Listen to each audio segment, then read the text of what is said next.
Today is Friday, September 10th, 2021. Coming up on Roland Martin Unfiltered and the Black Star Network. Virginia has removed over 10 Confederate statues across the state tonight.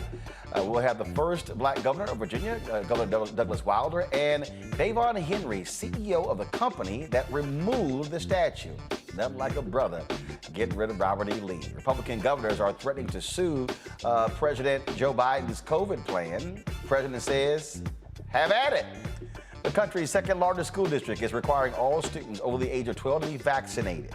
A Florida judge reinstates the ban on mandatory mask mandates, and since the start of the pandemic, about 130 black morticians have died from COVID-19. The president of the National Funeral Directors and Morticians Association will join us to talk about how COVID affects morticians across the country. It's National Sickle Cell Awareness Month, and we have the medical director for Michigan's chapter of the Sickle Cell Disease Association of America to talk about how it impacts African Americans. Plus, it's World Suicide Prevention Day. Studies show young black men are more likely to die by suicide than any other demographic. We'll talk about trauma and mental health. Plus, in our Education Matters segment, we'll highlight the Call Me Mr. program, an initiative that's creating a pathway for young black men to become teachers. It is time to bring the funk on Roland Martin Unfiltered on the Black Star Network. Let's go. He's got it. Whatever the biz, he's on it. Whatever it is, he's got the scoop, the fact, the find. And when it breaks, he's right on time and it's rolling. Best believe he's knowing. Putting it down from sports to news to politics. With entertainment just for kicks, he's rolling. It's on go, roll, roll, y'all. It's rolling Martin, yeah. Rolling with rolling now. He's funky, he's fresh, he's real, the best, you know he's rolling Martin now.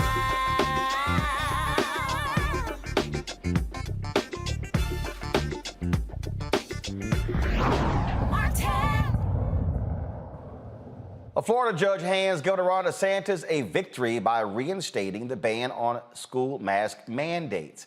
The First District Court of Appeals ruled the Tallahassee judge should not have lifted an automatic stay 2 days ago, halting the mask mandate ban. Now the state can resume imposing financial penalties on the 13 Florida school boards that have mask mandates in place. The U.S. Department of Education has a grant program for school districts that lose money implementing anti-coronavirus practices. Now, right now, Florida is reporting more than 3.4 million cases and over 48,000 deaths in the state. Now, in addition to that issue, the second largest school district is requiring its students over the age of 12 to be vaccinated.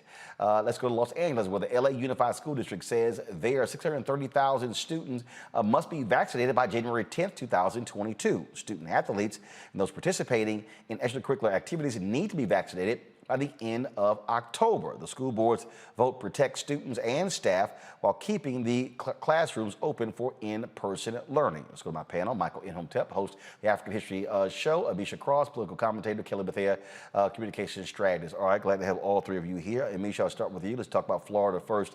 Here you have, of course, here you have the courts first handing DeSantis a loss, now a victory.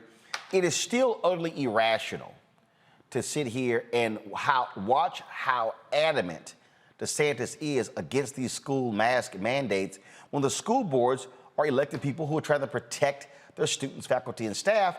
And we are seeing numerous teachers and support staff who are dying due to COVID.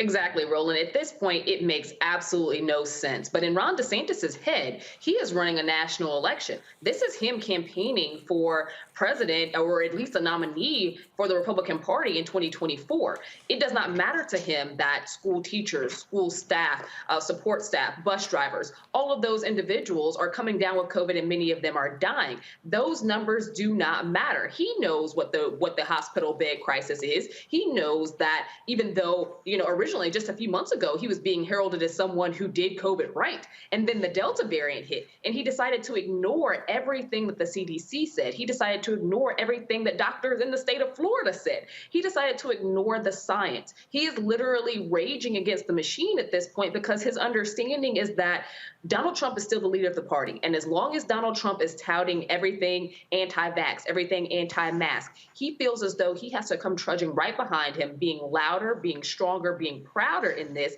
even though it is literally marching Floridians to their graves. Why these people are following this man is crazy. But Kelly, what's even more stunning, his poll numbers are dropping big time. This is not popular among citizens.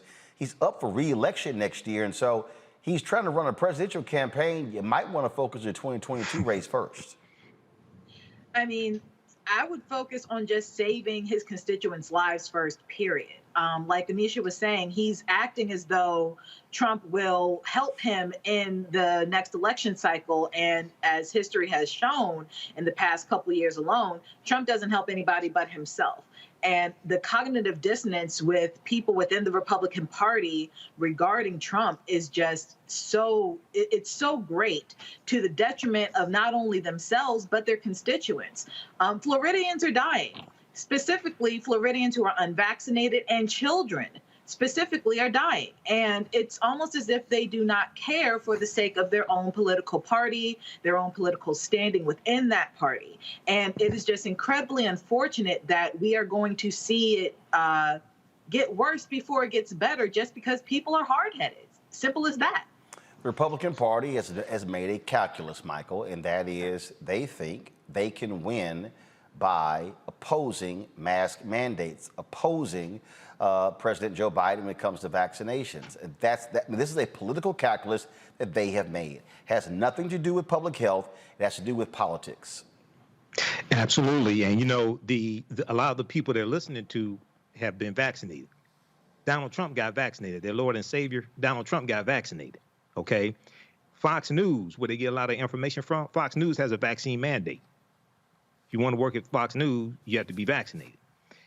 Just maybe 2 months ago, you had some Republicans from the House of Representatives that had a press conference that were encouraging people to, Steve Scalise was one of them from Louisiana, that were encouraging people to get the vaccine. So these are culture wars. And Ron DeSantis, as Amisha said, Ron DeSantis wants to run for president. He wants to win the presidency. Maybe he forgot he has to run for re-election in Florida. Hopefully he loses. Hopefully he gets crushed. But then, when we look at this, brother, this is the difference between a religion and a cult. In a religion, your savior dies for you. In a cult, you die for your savior. If you look at what's taking place in Mississippi, I was reading an article from the Clarion Ledger from August 24th. 30,000 students, staff, and teachers have been sent home to quarantine within like the first 2 weeks of school opening because of coronavirus. There's about 5,700 students in Mississippi schools that have been diagnosed with coronavirus. So what's going to happen is I think some of these white people are going to turn on DeSantis, turn on Governor Abbott in Texas, and some of these other ones. When their children start dying of COVID and their nieces and nephews, things like this, I think for some of them, not all of them, some of them just stuck on stupid, but for some of them, it's really going to hit home, and I think some of them are going to turn on them. Well, you would certainly hope so, and it's just the obstinance, Amisha, that we're seeing in Florida, that we're seeing in Texas, that is just astounding, and I'm trying to figure out what the hell are they waiting for? Turn on them now. Absolutely. And I'm not convinced, to the point that Michael just made, I'm not convinced that they're going to turn. One thing that these Republicans have learned and have dug their heels in the sand in very well is consistent messaging, even in crisis mode, even against a backdrop of massive death, even in cases like what's happening in Mississippi, where you see all of these pregnant women who are dropping dead and doctors are trying to save the babies because they refuse to get the COVID-19 vaccine. There's so much information out here about the efficacy of the vaccine, about the strength of the vaccine, about it saving lives, debunking a lot of the myths that we've heard spread, many of which came from the anti-vax crowd, as well as many Republican leaders across various southern states. Yet you don't see Republican voters honestly giving a damn. I don't think that's going to change. They have turned this into a culture war. They have turned this into a us versus them. They see this as a Biden vaccine. They see this as a Biden initiative, and they are fighting tooth and nail against it, largely because they drew public health down partisan lines. They see taking a vaccine as basically surrendering to the Democratic Party, surrendering to a socialist agenda. They do not see this as a public health crisis. They see this as some type of man-made government trying to force you into, taking away your rights. This is completely ridiculous, and it's a lot bigger, I think, than sometimes what the argument is drilled down to, because the information is there. The access is there. These are individuals who have chosen to dig their heels in the sand and are willing to die for it, literally. And they're also going to go to the polls and they're going to vote red. They're going to vote with the R in front, up and down the ballot like they always do. I don't see this changing in those states at all. It's just absolutely crazy what we're seeing, and it makes no sense whatsoever.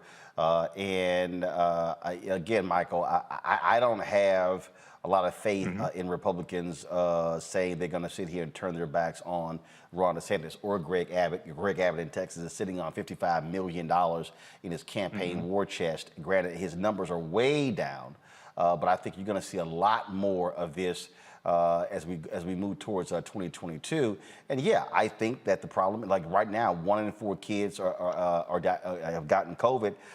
Look, if you see deaths increase among children, then you might begin to see a change of attitude. That's what I was saying. I said when their children start dying, not all of them, some of them are just stuck on stupid. Seriously, some of them are just stuck on stupid, and we see stories of them dying every day. I'm talking about adults. But we're at the beginning of the school year, and in the South, a lot of those schools, they went back to school sooner than schools up north. So when you start having a lot of these white children dying, okay, of COVID, and they've been in the hospital for days, things like this. Not all of them are going to change, but I think is going to change some of these people. They're going to realize, because you got to understand, a lot of these people in the South are stuck on stupid. A lot of them are dumbed down voters, not all of them, but a lot of these people that keep voting for Republicans are dumbed down voters, anti-science. The information is there. Half of them can't read. Let's be honest. The information is there. Half of them can't read. But when it starts hitting home and your daughter, your son, your nieces, your nephews, things like that are dead because of COVID, then it's going to slap them upside the head. Some of them. Yeah, some of them.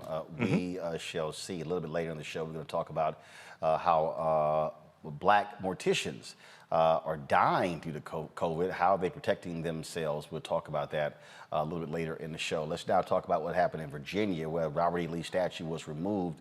This massive 6-foot statue was taken down. And the whining and the crying of Donald Trump and all of the Confederate lovers continues. It was, of course, a great sight to see, again, taking this 61-foot statue, folks, 6 stories tall, and it finally came down. You have, of course, Virginia is one of those places where we've had lots of Confederate memorials all across the state, also places like Mississippi as well as Alabama. Now, on Tuesday, a number of Richmond residents, they watched and cheered as the monument was taken down from the former capital of the Confederacy. Now, what was so great about that? It wasn't just that it was taken down. It was taken down by a brother. Joining us right now is Davon Henry. He is a CEO and founder of Team Henry Enterprises, LLC. Glad to have you joining us here on Roland Martin Unfiltered. So I got to ask you, first of all, how was your construction company selected to be the one to remove the Robert E. Lee white domestic terrorist statue? Hey, Roland, how you doing, man? Thanks for having me. Believe it or not, this process actually started over a year ago when all the unrest was happening in Richmond with George Floyd murder. The governor of Virginia decided that he wanted to take this statue down that had been up for 130 years. And when he started calling folks and his staff started calling folks, there was no one in the vicinity, in the Richmond, Virginia metro area, including the Mid-Atlantic, that agreed that would want to do it. And so ultimately, someone new within his circle, actually his chief of staff, said, hey, Davon Henry has a construction company. How about you give him a call? And when others said no, I was the only one that said yes. And that's how the conversation and the process started. So, so just tell me, we've seen the photos circulating of you hugging your mother. Just tell us, again, what was going through your mind to be a black construction company owner and your company, the one taking down that massive statue of this traitor to America and this white domestic terrorist? You know, I like all the words you're using to describe the statue. My mother, who I grew up single mother household. She's done a lot for me and my brothers, and she was there at the event.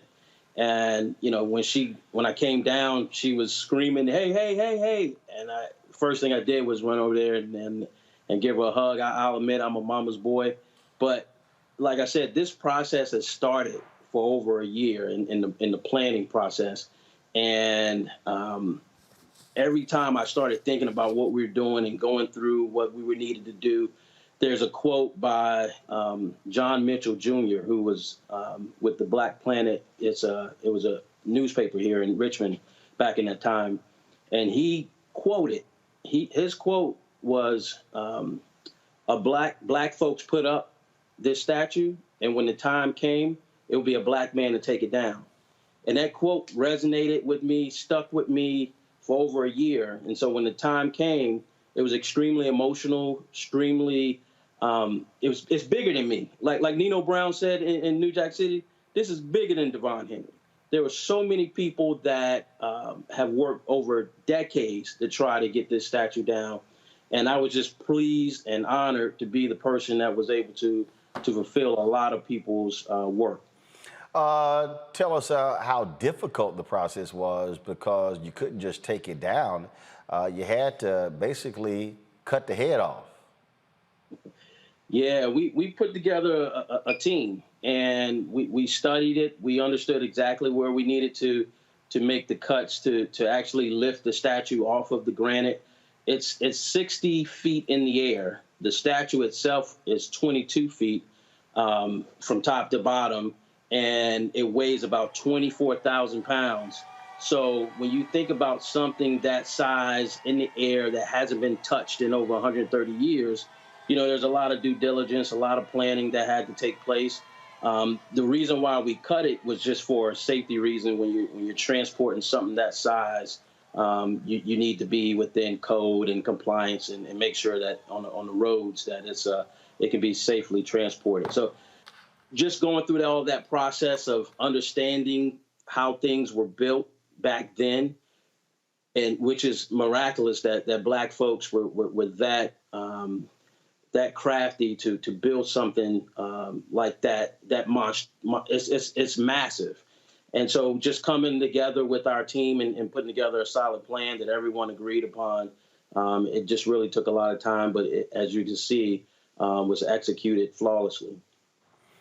The thing that is interesting here when you look at folks who fought to keep these things up, and I'm constantly reminding these folks that if a Robert E. Lee succeeded, they didn't want you to own a construction company. They didn't want me to be owning my own media company. In fact, they didn't want us working for ourselves. They wanted us to be in bondage. And it's amazing how that just continues to get overlooked by these folks who celebrate and hail these individuals. Yeah, it's, you know, there's a lot of emotion on both sides, and you're amazed when you hear folks try to justify and try to defend the position of the Confederacy and what these statues were put up to actually do. I mean, these statues were put up years, decades after the Civil War, after these folks had already lost. So what are you putting these things up for? And where do you celebrate second place? In America. I've never seen it, don't understand it, but these folks were glorified, and to your point, they were hailed. You know, that the reason that they succeeded was because of their rights, their Southern rights. But we all know what the real deal was, and that was slavery. Explain this time capsule. Were y'all told that it was there? I mean, what was the deal with that?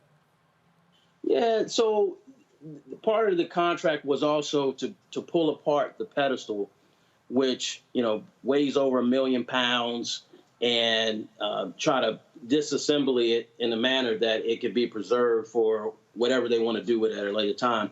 But there was some intel that there was a celebration of a time capsule that was placed in the northeastern quadrant of the pedestal, and they asked us to go look for it. And so we spent the better part of a day yesterday and today trying to find that capsule, and we just came to the conclusion that it wasn't in the place that they said it was. But you know, at the end of the day, it's civil rights memorabilia. But one of the things that folks were really interested about was supposedly a picture of Abraham Lincoln lying in a coffin, which was only supposed to be one of 2 pictures ever taken, and that was supposed to be in this time capsule. But again, no one knew for sure there was a time capsule. That was an assumption, correct? That was an assumption for 133 years ago that this thing was. And y'all couldn't find it. We looked. We ain't find it. Questions from our panelists. First, Amisha, question for Davon. Absolutely. Thank you. But as we continue going down this path and get a better understanding of, just the size, I was kind of shocked by that, the size of the weight of what you had to take down. Getting to the root of this, and you talked about there being such emotion on both sides, and I agree with you there. Is there any level of fear that you have as someone who has now had his face in public, who has done this, your name's out here, of any type of retribution from the crazies, honestly, who are very upset that this monument of white supremacy actually came down? Yeah, that's a great question. But, this isn't our first rodeo. And quietly as kept, this is our 22nd Confederate statue that we've removed. Wow. Some folks don't want it to be as public. Some others do. But the one that we just previously done before this was in Charlottesville, and everyone know about the Unite the Right, and the young lady who lost her life, and just the commotion that was caused in that town. So this wasn't our first time around. We knew exactly how to handle a statue of this size and this stature.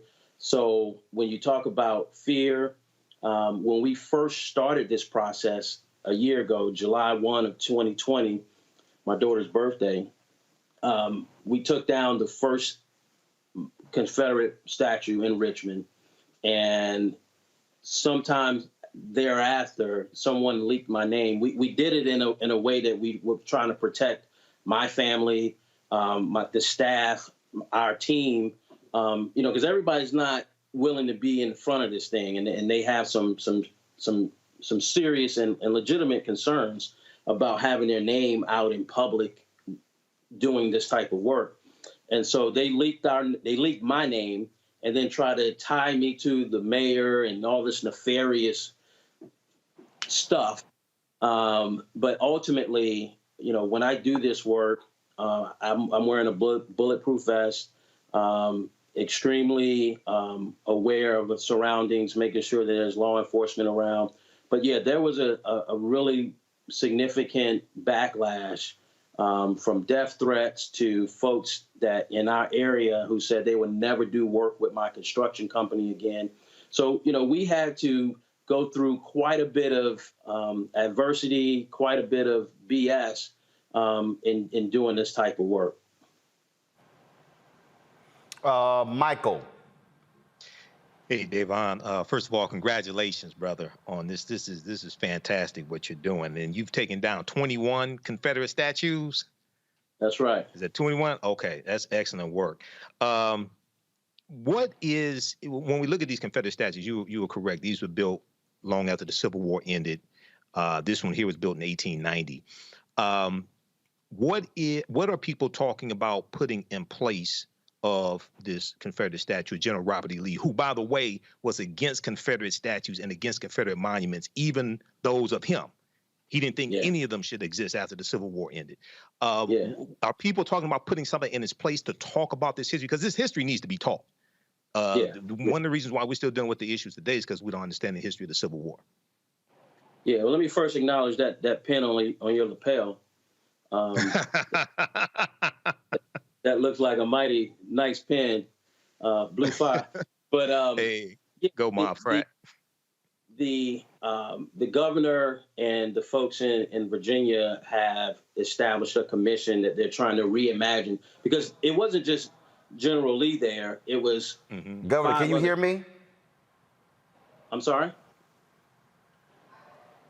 So there was 5 other statues along Monument Road, is what they call it, Monument Avenue, and 5 different Confederate statues. But there's also a statue of Arthur Ashe at the end of Monument Avenue now, which is the only statue that still stands on Monument Avenue now that General Lee is down.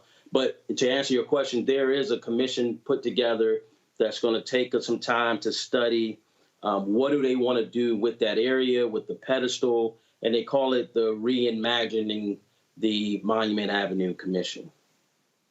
Okay. All right. Thank you.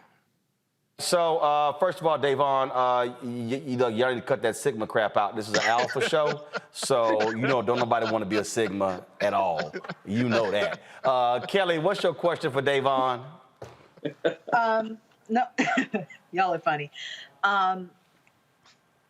What exactly? How exactly do you dispose of it? I'm just curious as how exactly you dispose of it. I heard that you cut it up bits by bits, but do you reuse the concrete at all? Is there a way to, I don't know, like reuse it for a better purpose, such as a monument that would actually reflect America and not be the traitors of America?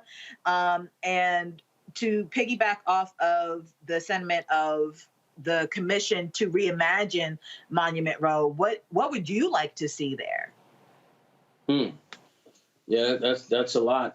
So I guess the first part of your question was, can it be reused? And there are some folks, if they had their way, they would melt those suckers down and do something else with it, or just melt it down and be done with it. But I don't think anyone wants to use that the bronze to kind of honor anyone else. I think they just want it to be what it is.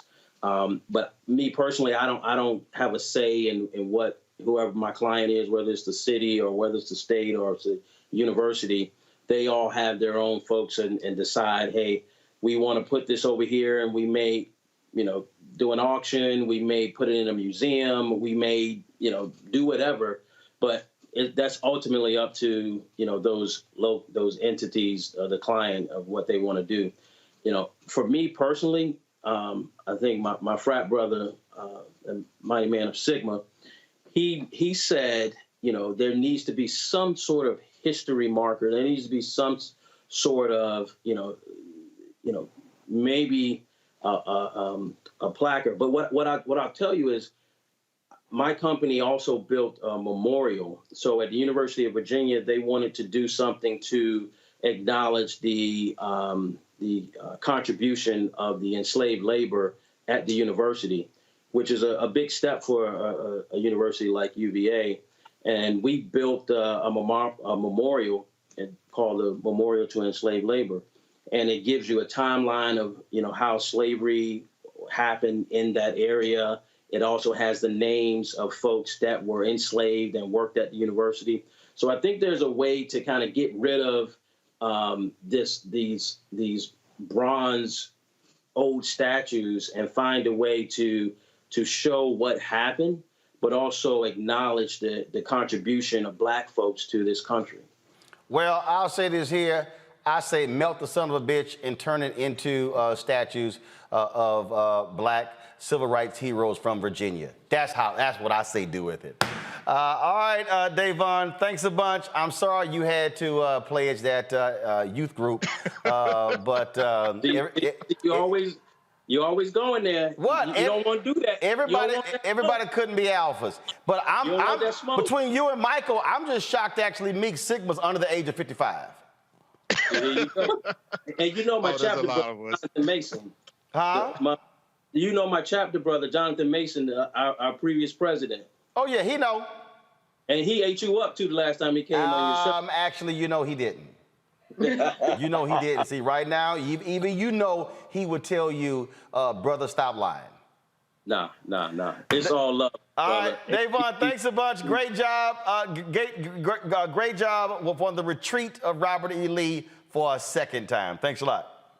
You got it. Thank you. Thank you very much. Folks, imagine being born in Richmond, Virginia, serving as lieutenant governor of the state, serving as the first Black governor since Reconstruction of Virginia, and then later becoming mayor of Richmond, and living long enough to see the statue of that white domestic terrorist come down. Joining us right now is L. Douglas Wilder. Always glad to have you on the show. And yes, you're an Omega man. I know. Glad to have you here.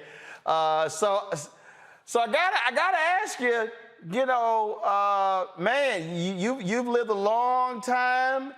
Did you ever think you would live to see that massive statue of that white domestic terrorist come down? Yes, I did. and I hope for it. And as you know, most of what we had to rely on when we were coming up was hope and dreams and belief. And one of the things I did, Roland, and you know about it because we've talked about it, sometime after I had become governor, I did a radio show, WRVA, and on that show, I had advocated that a statue of Arthur Ashe should be put on Monument Avenue. And you'd be surprised at the objections that came forth. They were not the objections that you ordinarily would have thought were coming forth. They were objections from people of color, some civil rights leaders, some people that you know well. And we don't want Arthur Ashe up there with all of those Confederate generals on Monument Avenue. And Monument Avenue is 5, 6, 7 miles long. He would never have been with all of those Confederate generals as such. So I had a radio show right at the corner where the statue was proposed. And you'd be surprised at the people that wanted to see that take place. Yes, that statue will be the only person, only named person on Monument Avenue now. I saw it then. I believed it was going to happen, and it has happened. I'm more concerned, however, with the removal of those statues that remain today, not cast in stone, but cast in actions of those persons who said that they are representative of the dreams and aspirations of those that Lee subjugated, that Stonewall Jackson put to shame, that Stewart and the others were fighting to enslave. Yes, I'm more involved with believing in hopes that can be put into practice. And we're having any numbers of people seeing that now when we have elected officials believe that we really achieved when this is symbolic. This is nothing that you can spend tomorrow, nothing that you can eat tomorrow, nothing that you can educate your kids for tomorrow. Those dreams still remain. And that point, I think, is critically important because the reality is, this Robert E. Lee statue comes down, but when you have the voter suppression bills being passed in Texas, being passed in Georgia, when you have the public policy efforts that Republicans are passing, denying climate change, things along those lines, I mean, you have real life, you have real issues today. And that's one of the reasons why, yes, I tell people all the time, you can fight against both, but if all the energy is into taking down just those statues as opposed to these current day heroes of these white nationalists, then we're going to have a problem in the next 30, 40, 50 years. But let's do it even better. The federal government was made available to Virginia $4.3 billion to spend. They've already said they were going to spend $3.5 billion of it. Not a dime has been spent, no, to my judgment, suggested to be spent by any of the persons who are passing the laws on historical black colleges and universities. Why not? This is 2021. That's the statute is gone. But who's passing these laws now? It's not Donald Trump. He's gone. It's not Harry Byrd. He's gone. It's not Robert E. Lee. He's gone. But who is still there, perpetuating the same kinds of things that they were doing against us? Who's speaking for us in those regards? Mm-hmm. Who's speaking for that money? And you and I have had this discussion before. You know where I come from. My one-word definition of politics is money. You follow the money, and that's where the politicians are. You follow the politicians, that's where the money is. And you follow the money, and that's where it goes to the politicians to do what they want to do for their people and their own. Where are those voices for us relative to the money? That's taxpayers' money, $4.3 billion. And I challenge your listeners to tell you where there is any of that money being spent on those persons who've been enslaved through the years and then denied equity, even unto today. And see that is the thing that when we talk about. Look, first of all, you're right. Follow the money. And I have a segment called "Where's Our Money?" And a lot of people have gotten mad at me saying, "Well, you're demanding these advertising dollars," and I'm like, "You damn right." When the federal government spends $1 billion on advertising over 5 years, and black-owned media gets 51 million out of 1 billion, yeah, I got a problem. I got a problem when millions have been spent on COVID outreach and little has gone to black folks. And so, sure, there are people who are demanding reparations. That's fine, but that requires a vote of 218 House members. There are billions being spent right now that we should be getting that does not require a vote. And in Virginia, we can determine when I say no Democrat is going to get elected statewide office in Virginia without strong, massive outpouring in the minority community, primarily the African-American community, the black community. And where is the quid pro quo for that vote? No, you're not buying it. But why do we have to continually have our votes taken for granted? Now, I do want to ask you this here because, again, I have, look, I'm born and raised in Texas. I spent 6 years in Chicago. I moved to the D.C., Virginia, Maryland area in 2010. Have lived in Northern Virginia for the last few years. And when I saw what was happening with the whole blackface deal with Governor Ralph Northam, and then, of course, the Attorney General Mark Herring, then when I saw the allegations against Lieutenant Governor Justin Fairfax, and I'm watching all this out, and I'm sitting here going, where in the hell are the black political voices in Virginia? And so the point that you're making, where are they in terms of making these demands? When you had in Maryland, when they had the settlement over HBCUs in Maryland, when I talked to the Black Caucus made it clear to the state, y'all ain't gonna pass nothing until we deal with this money. And that money, and even when Hogan vetoed it, they came back.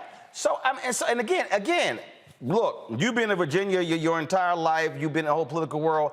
I'm just trying to understand, where in the hell is a much larger black political courage to stand up and fight? Democrats control the state right now, and you're right. It should be, where you at?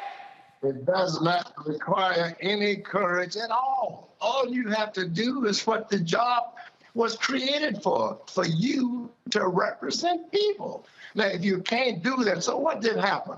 The people that were in blackface, that were called upon to resign, what happened to them? Oh, one of them is now running with the man who called upon him to resign. And the other is endorsing the person with his request to be the next governor, even though he had called upon him to resign. But who's gone? That one person, Justin Fairfax, because within seconds of that announcement being made, Justin Fairfax was said by Terry McAuliffe, he's got to go because he's guilty. How do you know? And so your point is so well taken.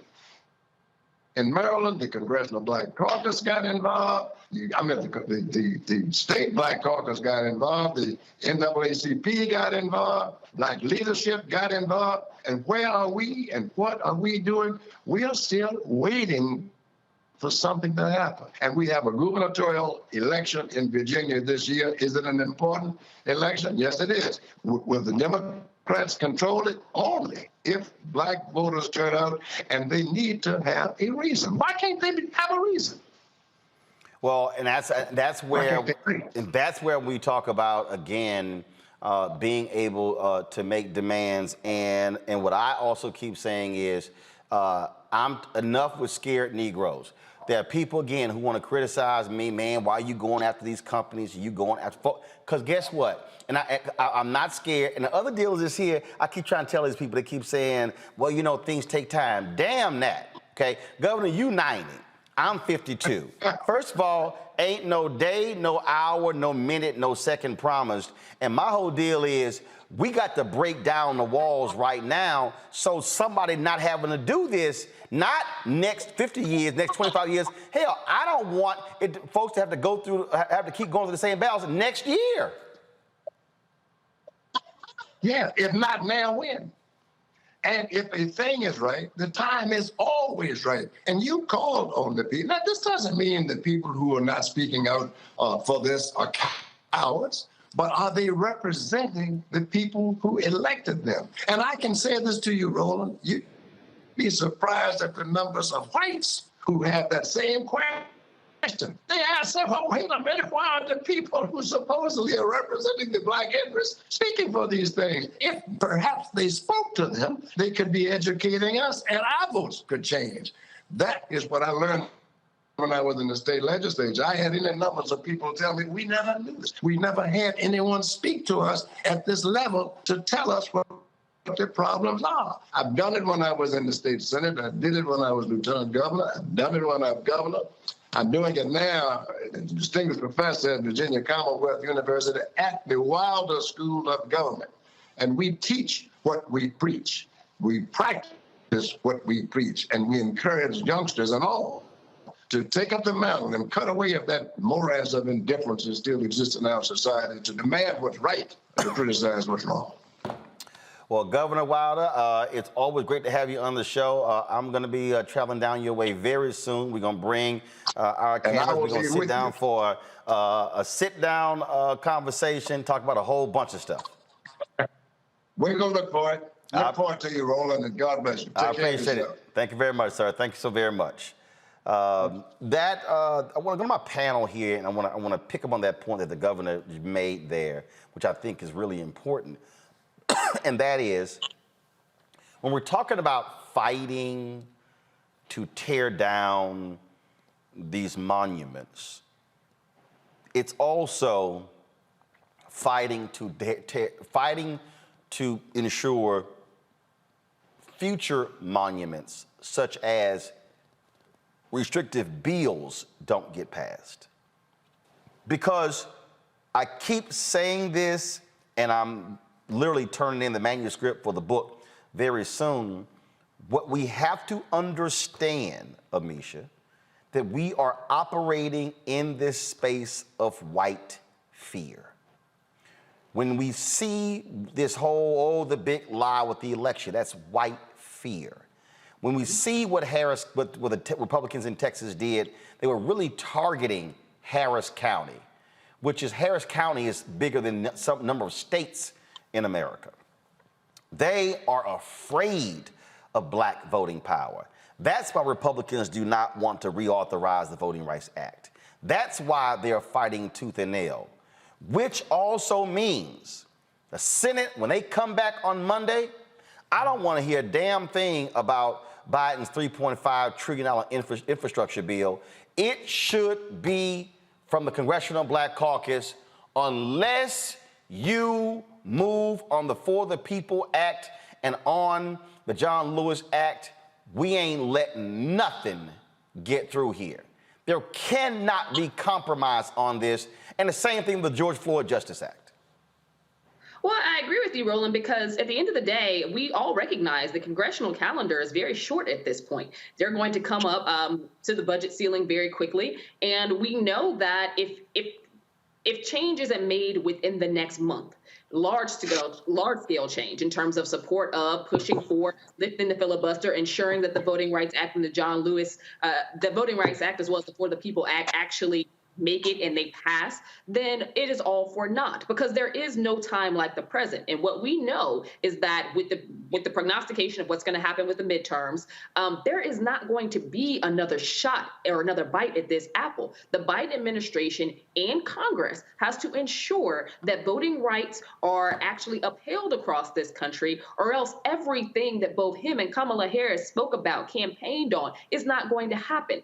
Black people made it possible possible for Joe Biden to ascend to the presidency, made it possible for Democrats to have control of the House and the Senate. Even though those are margins that we would rather have larger, at the end of the day, we wouldn't be where we are today without the Black voters across this country who got out and made sure that their voices were heard with the backdrop of a pandemic. It is extremely important and vital that the Voting Rights Act, that the John Lewis Voting Rights Act, that the For the People Act actually make it, because at the end of the day, to your point, Roland, we've seen time and time again the results of white fear. And what they've always done is serve to subjugate Black people. They've served to strip Black people of rights. They've served to turn Black people into second-class citizens. They've served to basically create a hostile environment across this country for those who look like all of us on this panel to actually live. And I think that at this point, we have to put this in very clear terms. There is no alternative. We either push go now or we end up getting stomped on. And that should not be an option. We have to ensure that voting rights are actually upheld across this country. It is extremely important because all of the other things that we're fighting for in terms of housing, in terms of economic development, in terms of infrastructure, all of those things are for naught if Black people are not even allowed the basic necessity, the basic right of being an American when it comes to voting. And that access is it is up in arms across this country. It's not just in places like Texas. It's not just in Florida. It's not just in the places that we know that former President Trump threatened in regards to upending the election results. We have seen voter restrictive bills pass in at least 42 states. And we keep seeing more and more pop up every day. This is a threat to our democracy. And we need to start talking about it in extremely bold terms, as in what would happen, what is going to happen, what is now happening, should those continue to pass. And at the state level, because many of these legislatures are either supermajority Republican or have Republican governors or a large majority Republicans, there is no stopping it there. There has to be a federal action. And right now we're seeing basically heels dug in the sand when they should not be. We're seeing these things teeter on whether or not moderates or progressives are going to get their act together. And at the end of the day, they just have to press go because too much is at stake. You heard what the former governor there said, Kelly, follow the money. You absolutely have to follow the money, but you also have to track how these congressmen are going to vote, how they've been voting, and how their constituents are going to support whatever they do. Because at the end of the day, we are, approaching another election cycle. And whether you're Democrat or not, all politicians at this point are really just trying to stay alive in their respective jurisdictions, in their respective standings. So for me, it just feels like they need to just do what is necessary in order to preserve the little rights that we still have. Because at this point, to think of anything more, to dream of anything more, just feels like a heavy lift at this point.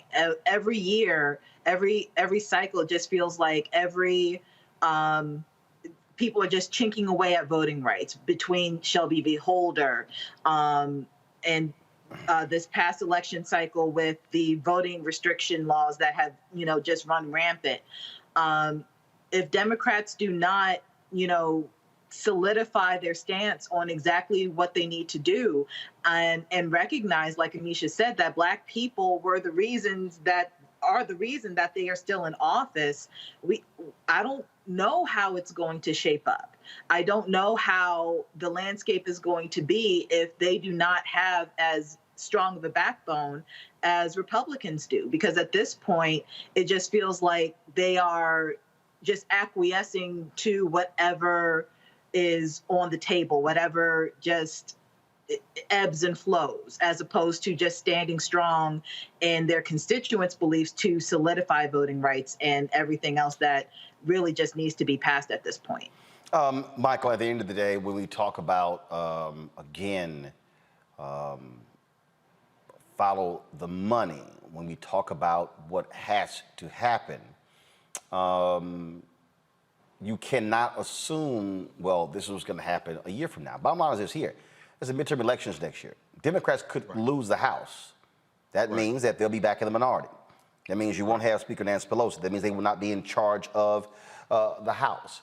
It's a 50-50 right now in the Senate. They could lose the Senate. So absolutely, they could wake up after the first Tuesday in November and face the realization that they only control the White House, which means Republicans will control the legislative agenda. If you don't do it now, you may not do it a year from now. Absolutely.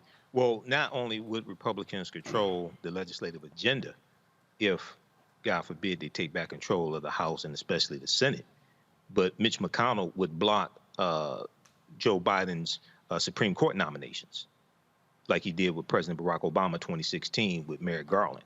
He would block Joe Biden's, most likely, his federal judge nominations, like he blocked 103 federal judge nominations from President Barack Obama when Democrats lost control of the Senate in 2014. So we really have to understand this history that just happened in the past few years. But I've said this before on this show. I think Democrats have to swing for the fences, and I'm neither Democrat nor Republican, but they have to swing for the fences. But the conversation dealing with the Voting Rights Act, and I know you know this, Roland, and everybody here on this panel knows this. This is not just a black issue. If it's just framed, I understand that, we voted and got Biden in office, but if it's just framed to the Senate, there's only 3 black people in the Senate, well, 2.5, because half the time Senator Tim Scott don't act like it. Okay, there's only 2.5 black people in the Senate. If this is just framed as a black issue, we're going to lose. As I said before, this is a 15th Amendment issue, it's a 19th Amendment issue, and it's a 26th Amendment issue.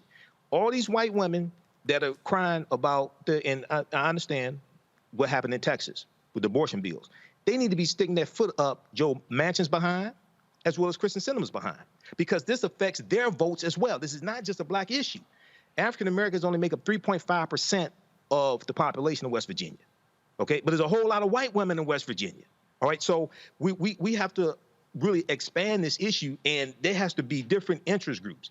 The women's reproductive rights, the disabled Americans. There are 38 million disabled Americans who are registered to vote.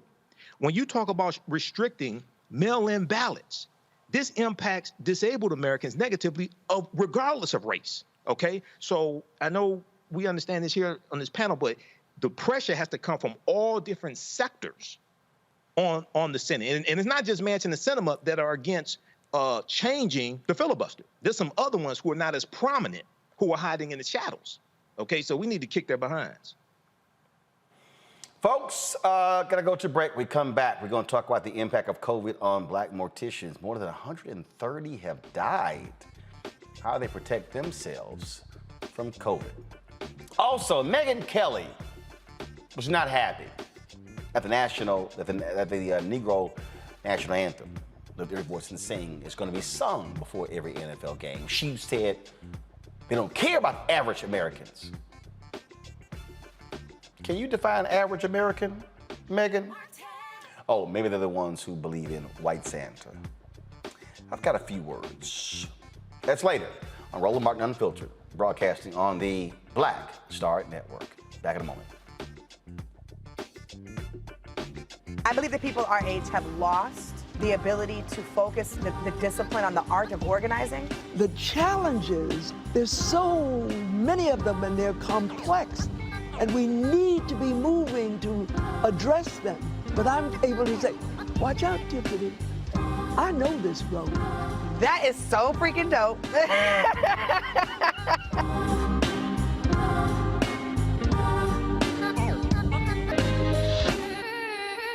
Floyd's death hopefully put another nail in the coffin of racism. You talk about awakening America. It led to a historic summer of protest. I hope our younger generation don't ever forget that nonviolence is soul force. Priceless.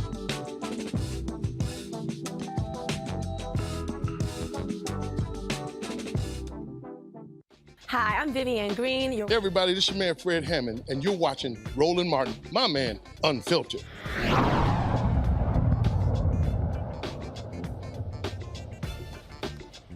Folks, COVID has impacted a lot of people, especially those who are in the medical industry. We don't think about, though, morticians. First of all, nearly 700,000 folks have died from COVID. Well, that means that they are going through funeral homes. And the reality is, funeral homes and morticians are dealing with this in a significant way. Last year, we talked about this on the show when we had Black Funeral Home on. They were talking about what kind of PPP they were going to get, the kind of the equipment. Well, the reality is many are not fully protecting themselves as a result of this. Since the start of the pandemic, about 130 Black morticians have passed away. Funeral directors implement safety policies to protect themselves and their staff from the virus, but just like doctors and nurses, some have become a casualty of the virus. Joining us now is the president of the National Funeral Directors and Morticians Association, Harry P. Close II. Harry, glad to have you here. That issue right there, how has this been happening? Has it been the result of coming in contact with folks who have died of COVID, or has it been the fact that funerals have become COVID super spreaders? Well, it's a combination of about three different things. One, Mike, can we get this on? One, COVID is not on the death certificates at all. And so in order for our members to really function, we have to make sure that we treat everyone like they have COVID. Second of all, yes, the funerals are a spreader, but at the same time, you don't know who has COVID. Most people don't go to the hospital.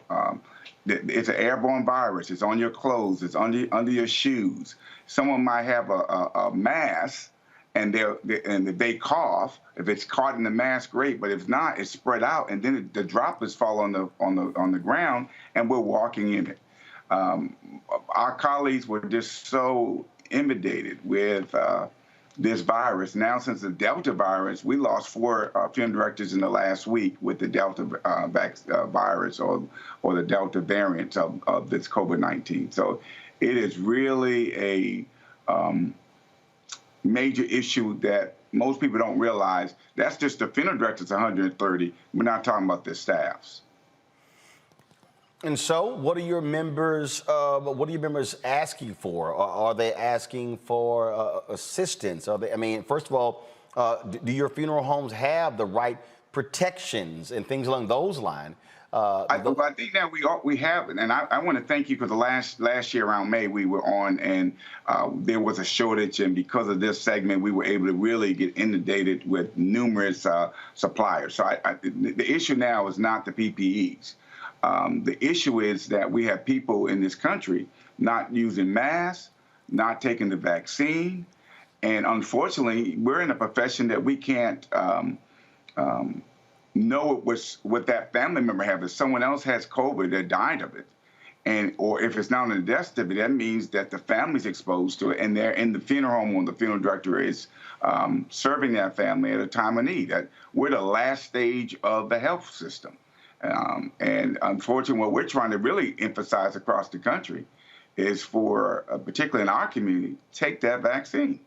There might be a less than 0.001 that might get affected with the Delta variants who've taken the vaccine, but there's still many people, even in my own industry, just like the nurses and doctors, that some of them have not taken the vaccine, and we have a national effort to make sure our members are making sure that they take the vaccine. Last week, I'm in Maryland. Our governor had made it clear that private companies and corporations can mandate it to their employees. And yesterday, President Biden made it very clear that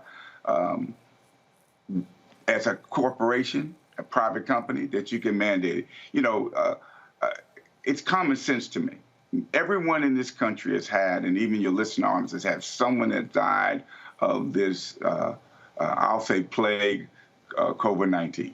And then you have people who are in the same family that saw the suffering not taking the vaccine. It is free, it's available. We're now working with the White House to try to have an initiative to have funeral homes be a place of receiving the vaccine. It's kind of like a catch-22. Some will say, oh, you're having a massive group and that's going to be a spreader. Well, let it be in another room, you can take the vaccine. we're trying to come up. If it's killing the funeral directors, this thing is real. Now, we have been working with the White House in the last 4 or 5 months. We are on the advisory committee for the FEMA for reimbursement, which we're glad is working well. But when we really think about why should we be reimbursed for a funeral when we can be able to stop people from dying of this major disease and this virus.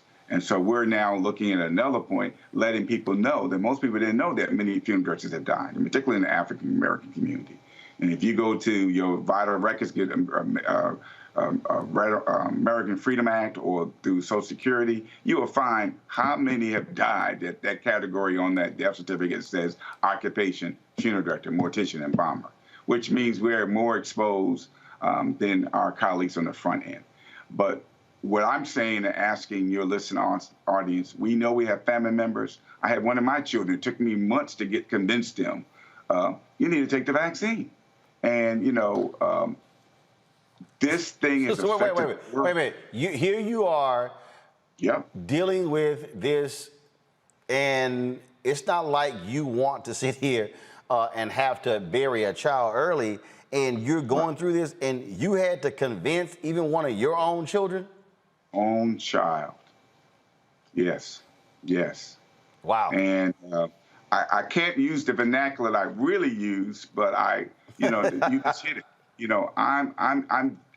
I'm doing something that I have to do, and you're seeing the results of what I'm doing, and you still question, and I had to look at her, and I had another son that was ill. It hits home.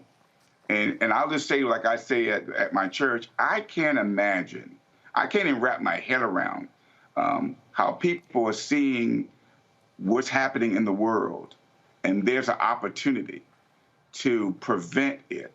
And we're saying as funeral directors, we don't want this type of business. We just have to do it because we've been called to do the end health system. But we're saying if we can prevent it, and there's opportunity for prevention, why not do it? It just seems common sense to me. And, we heard all the stories across the country when people who were advocate of not taking it, and once they get it, they're saying they wish they could have. That should be a wake-up call. But apparently it is not. And that's why I'm glad APY came out today, letting them know this is killing the funeral directors and their staffs. So I don't know how real it can be when ministers and funeral directors are dying at a level, particularly in our community. And I'll say to my majority community colleagues, it's affecting them. They just are not as a larger number, but I've known numerous funerals I've gone to for my colleagues across the industry. That is absolutely terrible. Eric Close, we certainly appreciate it. Thanks a lot. And again, one of the reasons why this show matters, I'm glad to hear after you were on last year, the people got the message and came to the assistance of these black funeral homes. Thank you. And it's always a pleasure to be around another fraternity, man. All right. Yeah. Thank you so much. I know. Michael Imhotep is a little hurt by that, but he'll get over it. Harry. Well, 06, brother, 06. It's okay, my friend. We're all on the Divine Nine. Yeah, I let Michael know it's Alpha and Divine 8. So. Well, I always tell them in church, there's only two divine organizations in the Bible, Alpha and Omega. But I'm not ready for Omega chapter. Yeah, that's right. Precisely. None of us are ready for Omega chapter. Yeah, that's why we're on today. Thank you so much for what you do for this nation. Thank you very much. I appreciate it. Thank you very much. Thank you. All right, folks. Yesterday we talked about Louisiana, how they've had this report showing how you've had a lot of, frankly, corruption and abuse cases from the Louisiana State Police. Well, today, the brother who was the superintendent of the Louisiana State Troopers addressed the media and talked about the reforms that have been put in place in that state. Check this out. I know that we've received a lot of criticism and there's been a lot of heartburn with regards to our agency not releasing body-worn camera footage and or other evidence being requested. If we prematurely release evidence in a case involving an accused employee, whether it be a trooper or anyone else on a criminal matter or otherwise, it could impede our desire to really achieve the results and justice that we're trying to achieve. I will not have anyone on our agency that is going to harm our communities, plain and simple. You have my commitment that I am going to do everything possible to hold them accountable for their actions and for their behavior. We've enhanced accountability in the body-worn camera policy. We now mandate a specific amount of body-worn camera footage that will be reviewed by supervisors over a certain period of time. Every quarter, our immediate supervisors will review their employees' body-worn camera footage.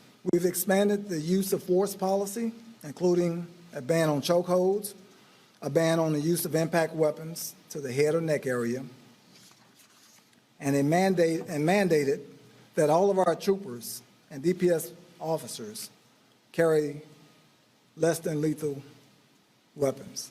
At no time did I ever ask DA Belton or any other district attorney or any other official to not pursue charges on any of my employees. I would never do that. I have never done that. So it is, in fact, not true. That, of course, was the Colonel Lamar Davis. Michael, look, brother's in a tough spot, but the reality is this here. When you have this number of cases, and then, of course, this case we discussed yesterday with Ronald Green, where the cop continuously lied, and then there's been no action taken against him, and he still has his job, yeah, it's a problem. And the bottom line is Congressman Troy Carter is now calling for the DOJ to launch a pattern or practice investigation into the Louisiana State Police, and that should happen. Yeah, this brother's in a tough position. I also think a pattern and practice investigation into the police department here in Louisiana, I think that should take place as well. We know there've already been 3 announced under Merrick Garland. There was only 1 under the Trump administration. So I think that should definitely take place also. And, it's going to be interesting to see what happens, how all this plays out, with Ronald Green, et cetera. And one of the things I would like to know, because he's Colonel Louisiana State Police, what is the racial makeup? Do you have any information on the racial makeup of the police, Louisiana State Police Department? Don't have that. Okay.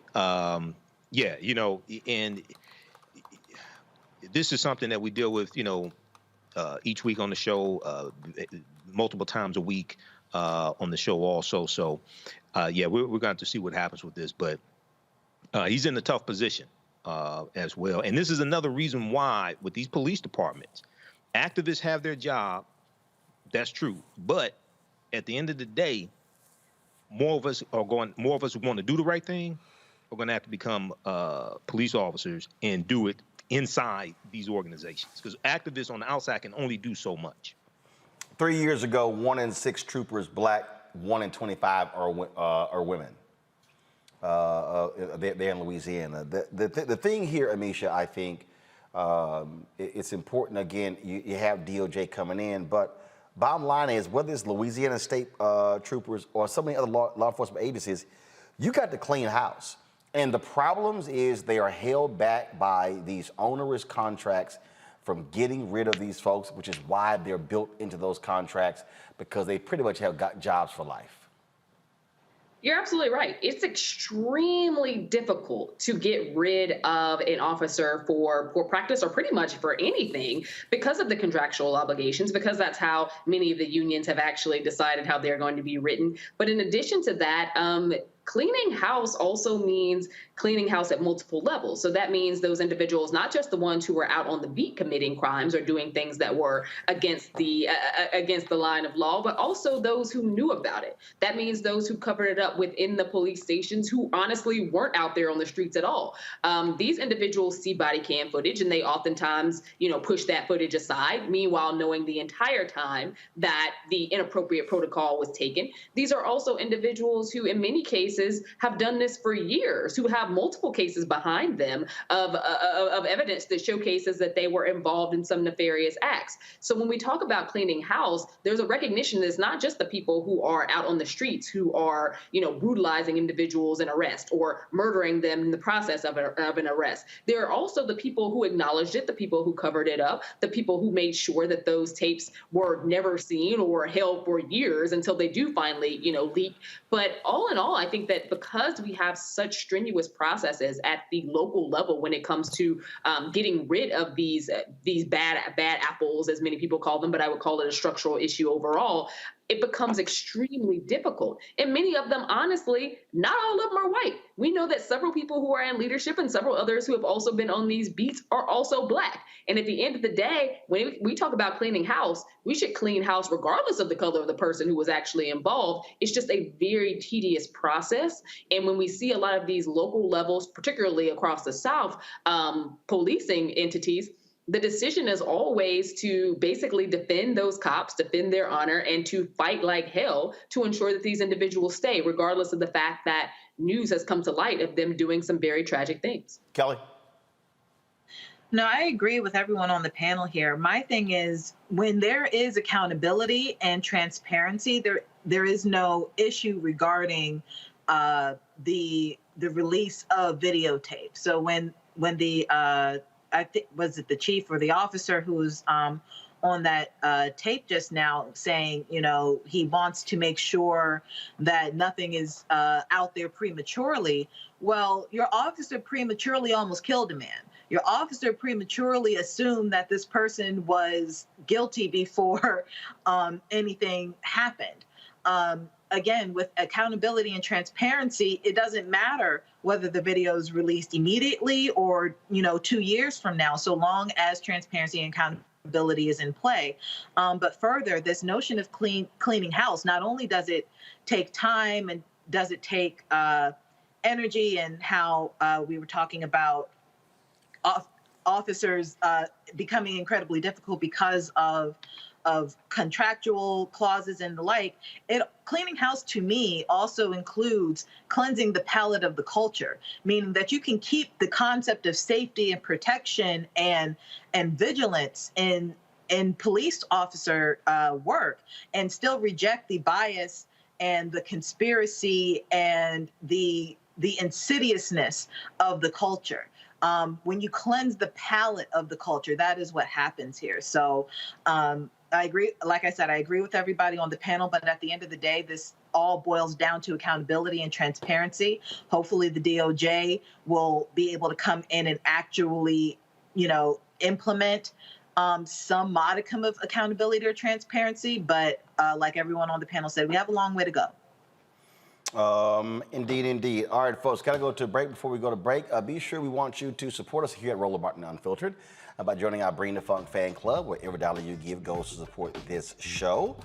You can do so via Cash App, $RM Unfiltered, Venmo.com/RM Unfiltered, PayPal is paypal.me/R Martin Unfiltered, Zelle is Roland@RolandSmartin.com, Roland@RolandMartinUnfiltered.com. We also want you to download our app. That's right, Black Star Network launched a week ago, and so you can download on all platforms, your Apple phone, your Android phone, of course, Apple TV, Amazon TV, Amazon Fire Stick. You also have Roku, Samsung TV, Xbox as well, all of those platforms where you can get our show and you can watch it direct on the platform. We'll be announcing several shows in the next few weeks, and so trust me, you do not want to miss that. Coming up next, we'll talk about sickle cell, also suicide prevention, Education Matters segment, and I got a few words for Megyn Kelly, who's not too happy with Lift Every Voice and Sing. And I don't really, understand, Megyn, like, what's your problem? I mean, maybe the problem is you can't sing. I mean, that could be it, so that could be it. So she's upset that the NFL, they are going to be singing this before each game, and so it's bothering her, and so she decided to speak out against it. No problem. I have a few words for her. All right, folks, we'll be back in a moment. White supremacy ain't just about hurting black folk. Right. We got to deal with it. It's injustice. It's wrong. I do feel like in this generation, we've got to do more around being intentional in resolving conflict. You and I haven't always agreed. Yeah. But we agree on the big piece. Yeah. Now, conflict is not about destruction. Conflict's going to happen.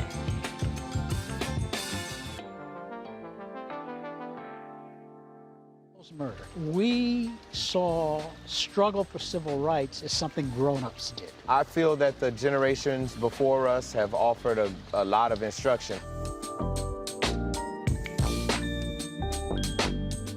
Organizing is really one of the only things that gives me the sanity and makes me feel purposeful. When Emmett Till was murdered, yeah, that's what attracted our attention.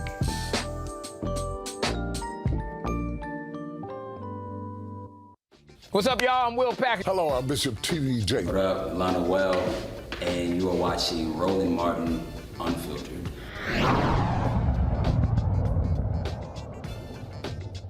All right, folks. This month, the focus is on sickle cell, of course, a disease that is an inherited blood disorder where the red blood cells are shaped like an S or a sickle. This incurable disease causes pain, fatigue, infections, and increases the chances of stroke and heart failure. This it affects African Americans more, people of African descent more than anyone else. Joining us right now to talk about this is Dr. Wanda Cerny, CEO, Medical Director for Michigan Sickle Cell Disease Association of America chapter. Glad to have you on the show, Doc. Let's talk COVID and sickle cell. Has there been any? Has it worsened for people with sickle cell? What has been the impact? Well, we do know that people with sickle cell disease are immunocompromised. So our expectation would be that they would have more difficulty with COVID. But as it seems that that's not really playing out, the patients that have gotten it have done fairly well. So in terms of this month, the focus. I remember growing up in Houston. There was a national telethon. I remember we used to go door to door, collecting money. But you don't have that same national emphasis. I've done some stuff in the past. I know the Children's Hospital of Philadelphia has been very much involved with some research. And so where are we in terms of really having a national effort to focus on sickle cell? So I hear what you're saying, and I think that things are really getting better. My father, Dr. Charles Whitten, was one of the founders of the National Sickle Cell Disease Association, which is now the Sickle Cell Disease Association of America. And I think that, we have really strong leadership now. And because of something called the Orphan Drug Act, pharmaceutical companies are able to do research in the sickle cell space and get certain benefits, tax cuts, and getting accelerated acceptance of their drugs. And so that is pouring more money into the sickle cell community, which is what we were really lacking. So I think that even though the present is really pretty bleak, I think the future might be bright. So I'm very hopeful. I'm cautiously optimistic about the future for individuals living with sickle cell disease in this country. Questions with the panel. Mike, you first. Thanks for coming on today. I live here in Detroit also. When we talk about sickle cell anemia, we know that African Americans are disproportionately impacted by it. Yes. Are there any things that we can do to reduce the impact of sickle cell anemia, maybe testing for it early on? What can we do? I know there's still things we're trying to learn about it, but what can we do to reduce it in our communities? Okay, so I do want to mention the fact that the reason we see sickle cell more commonly in African Americans in this country is because having sickle cell trait, if you get one sickle gene, you have the trait. If you get two sickle genes or one sickle gene from each parent, then you have the disease, right? And so having sickle cell trait protects you from malaria. So if you would to look at malaria and look at sickle cell disease, you should see that you see malaria wherever you see sickle cell disease wherever you see malaria. Well, we don't see malaria in the United States anymore, but the reason we see sickle cell disease is because of the transatlantic slave trade. So when they brought us over here to build this country for free, we brought our sickle cell genes with us. And people in sub-Saharan Africa had a real selective advantage to survive from malaria and then go on and have children. But the point was you were just supposed to to get one sickle gene and be protected because sickle cell trait is a carrier state. If you get two sickle genes, then that's when you get into trouble. You're still less likely to get malaria, but if you get it, you're more likely to die from it. But in terms of testing and prevention, every baby born in the country is tested for sickle cell disease at birth. And that's because we learned back in 1986 that giving penicillin twice a day from the time you're 2 months until you're 5 years old can dramatically decrease deaths from a serious infection. So we have had newborn screening in Michigan since July of 1987. Okay, thank you. Kelly. Thank you. When it comes to sickle cell and the pandemic, I don't know exactly the intricacies of how the vaccine reacts to sickle cell. If you could explain that a little bit, and if it is safe enough, encourage people to get it regardless of their sickle cell condition. Yes. If you have sickle cell disease, once again, you are immunocompromised. So we're really worried about you getting COVID. So we really recommend that individuals with sickle cell disease do get the COVID vaccine. Now, one of the problems with sickle cell disease, of course, you already mentioned, is the pain. But another problem is organ damage. So if you have a very serious condition, if you're on dialysis or if you have a serious heart problem, then you really need to talk with your physician before you get the vaccine. But overall, we recommend that individuals living with sickle cell disease get the COVID vaccine, and they respond well to it. But, when you look at the sickle cell community, if you describe them, they refer to themselves as warriors. And I think that's really an appropriate term because of what they've dealt with, this life of being impacted by pain and having a shortened lifespan and your life just being interrupted. But I think another word to describe the sickle cell community is tentative or nervous or, just skeptical. And so even getting my patients to take the flu vaccine is a problem. So getting patients to take the COVID vaccine is a bigger issue too, because they're concerned, it was released too fast and I'm not going to get it, But my thing is, I'm more afraid of getting COVID than of getting the vaccine. So if you weigh the risks against the benefits, it really falls down on the side of getting the vaccine. Amisha. Absolutely. So first off, thanks for being here. My 8-year-old cousin, Kajan, he was born with sickle cell. And he has battled it since pretty much his birth in terms of being in the hospital almost 2 to 3 times a month, every month. His mom has basically taken him to homeschool him at this point just because he goes into crisis so often. When we talk about COVID-19, obviously at 8, he cannot take the vaccine anyway. So there's just such fear around, who to have him around, whether or not it's appropriate to even take him out of the house, because at any given point, he could get this and it could be a huge detriment because of his immunocompromised state. With that being said, for parents who are like my cousin, who are trying to do the best that she can with the little boy, but also recognizing that they are not only not able to get the vaccine right now, but are also consistently in crisis, what are some of your thoughts or advice for people who are basically just trying to make life as comfortable as possible for young people who have sickle cell, but are also going through crisis at heightened rates? Okay, so there are a few things. When I educate parents, I always want to talk about the fact that all the things that you would do for any child, you really want to make sure you do those things. Maybe it's a little bit more important for the child with sickle cell disease to eat a healthy diet, to get regular exercise, to dress for the weather, but you would do that for any child. But in addition to that, when you have sickle cell disease, you want to go for your regular checkups. You want to get all your regular immunizations. Now we have some medications. And the one that's most available now is called hydroxyurea.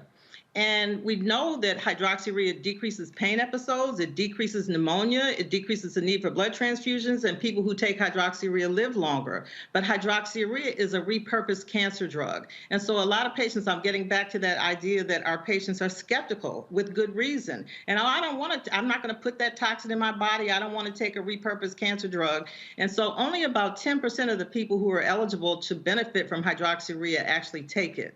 So one of the things to explore is that, but just getting routine care. You know, sickle cell disease is a disease of the blocked blood vessels, right? If you have a blocked blood vessel in your brain, that's a stroke, and that, of course, is a very devastating complication of sickle cell disease. But now we have something called transcranial Doppler, which is an ultrasound, and it can tell us if a child is at high risk for having a stroke, and if so, we can put them on transfusions, and that will protect them from having a stroke. So there are a lot of preventative things. It's really important for people with sickle cell disease to get care from a sickle cell expert. It doesn't necessarily have to be a hematologist. I'm a general pediatrician, but it has to be somebody who's trained and who is keeping up with the literature and knows what's going on and what to do for our patients. And that's one of our biggest problems, especially at the time of transition. When a child with sickle cell disease turns 18, their whole life changes because there are not enough adult physicians who are, number one, capable of, and number two, willing to take care of adult patients with sickle cell disease.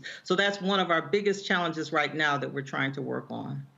All right, Dr. Wanda Shurnee, we really appreciate it. Thanks a lot. Where can people get more information on the National Sickle Cell Organization? Okay, you can go to www.sicklecelldisease.org, and that's the website, or you can go to our website at scdaami.org and get all the information. And it's Sickle Cell Awareness Month, and we have our virtual walk going on through the entire month of September, and you can come to our website and join our walk and get a t-shirt. The t-shirt says "The pain is real," because one of the huge problems with our patients is that even though the hallmark of sickle cell disease is this excruciating, unpredictable pain, when our patients go to the emergency room, they're frequently looked at as drug-seeking or drug addicts. So we want everybody to know that the pain is real and our patients need compassionate care. All right, then. We appreciate it. Thanks a lot. Thank you. Appreciate you. All Take right, care. then. Folks, you know it's always amazing, certain things that just drive some white people crazy in America, and they just lose their mind. Well, you know, the NFL, they opened the season last night with the Tampa Bay Buccaneers and Dallas Cowboys. Cowboys lost. Oh, how sweet it is. Y'all know I'm #hate Cowboys. It's probably why Henry Peterson isn't here today directing, because he's probably mourning his Cowboys losing. But anyway, so Megyn Kelly, of course, used to be on Fox News. She bombed at NBC. They gave her $69 million, spent a year and a half there, ended in horror with her comments about blackface and Halloween. For some reason, for Megyn, this song here, she's like, how dare they? They're too woke, focusing on this thing here. So listen, she hates this song. And sing till earth and heaven ring with the harmonies of liberty. Let our rejoicing arise high as the listening skies. Let us resound loud as the rolling sea. Sing a song full of the faith that the dark past has brought us. Sing a song full of the hope that the present has brought us. Facing the rising sun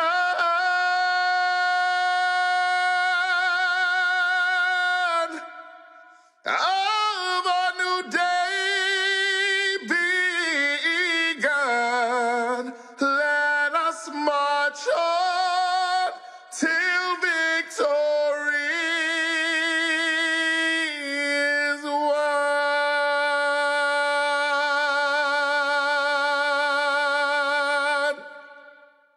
Well, you know, you got folks like Megan, not too happy about that. They're just hot and bothered as a result of that song. And so on her show the other day, she just said, this is just wrong. I don't think that the average American, black or white, wants to hear the black national anthem before they hear the national anthem. I really don't. And it's no offense against people of color. We're one country. We're one country. We don't need separate anthems. It's a chance to come together, celebrate America, all of it, good, bad, warts and all, and then play a sports game, and not to shove politics or divisive cultural issues down the throats of the viewers who are looking for a getaway. Okay. So, see, here is the thing that just absolutely cracks me up about delusional white people, okay? They love to go, well, this thing is dividing us. No, actually, it's a great song. It's a great song. And they don't want to hear it before the national anthem.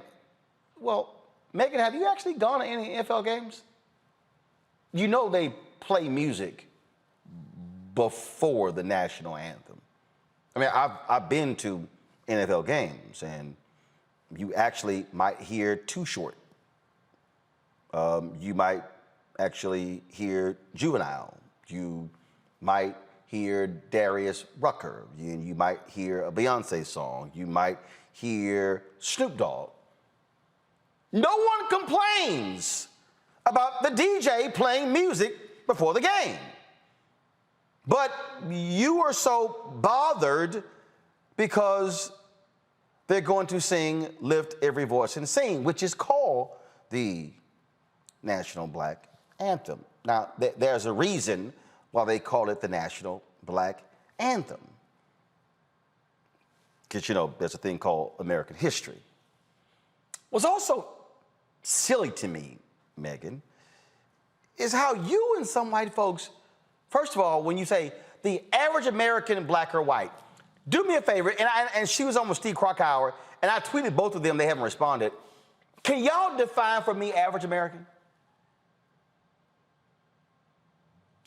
Who's the average American? But by all means. Because actually, most of the networks don't even show the songs being sung. So the folks who are actually hearing it are those who are at the game. And if you brought a family of 4 to an NFL game, it's going to cost you, $400, $500, $600, $700. Those are not average Americans going to a game. And then I love this whole thing of, see, we just want to escape the cultural stuff and the politics. Really? So why do the owners have politicians in their boxes? Why do they invite elected officials there? In fact, if we just want to focus on the game, Megan, why do we have military flyovers? Why do we have military salutes? If we want to have all of that, well then, why do we have other initiatives? See, the thing for Mega you don't get, you can't escape politics and culture in America because it infects everything in America, including sports. Yeah, it does. But see, I know it drives, and then, see, Megan, you also don't want to own up to this, because see, you and Clay Travis and also many others, y'all said, see, it was the NBA being so woke that led to their ratings being down. But then the hockey ratings went down. And other sports went down. Because folks were kind of bothered in 2020 due to COVID. They kind of weren't focused on games, Megan. So, Megan, really, with your history of Halloween and blackface and white Santa and your infatuation with the new Black Panther Party when you're at Fox News, seriously, give it a rest. Because it's actually boring now to listen to your whining You're literally whining about lift every voice and sing. But then you don't want us talking about that third verse of the national anthem, do you? You don't want to talk about that one, huh? See, the fact that you don't even want to acknowledge the role that race plays even in the national anthem, that third stanza that we don't sing, oh, it's still part of the song. It's still a part of the song. You just don't like the fact that we don't deal with it. That's how cheap and childish these folks are. And so I really don't care, because guess what? It's gonna happen. So Megan, suck it up. And you know what? Learn the words. Because you probably haven't attended many black events in your life, which means that you probably never even heard the actual song. So I'm gonna go to break. I'm gonna come back. We're gonna talk about some other stories. But before I do, you know what? I just felt like doing it. Here's the edition put together by the Balm of Gilead before the Black Church Inaugural Ball in 2009, when Obama was elected. I emceed that particular event.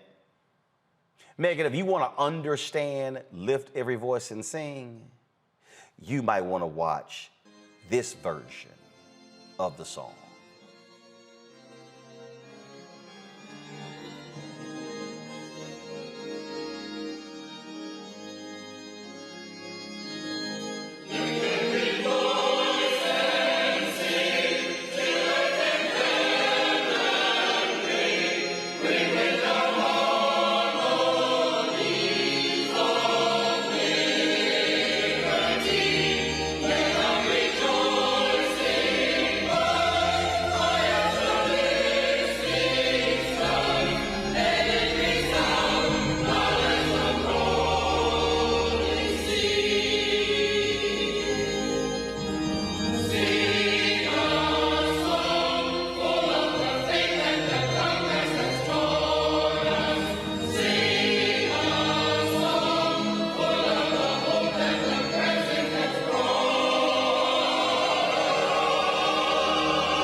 When you study the music, you get Black history by default.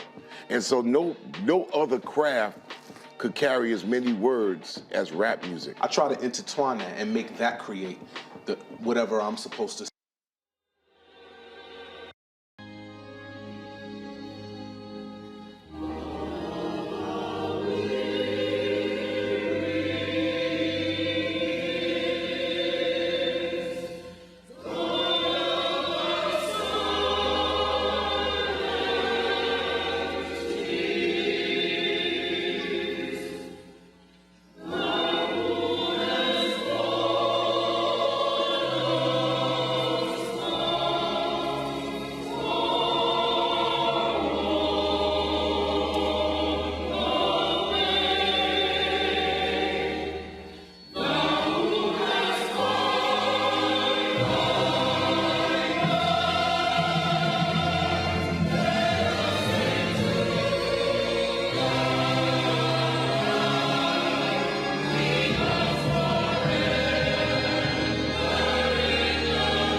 you study the music, you get Black history by default.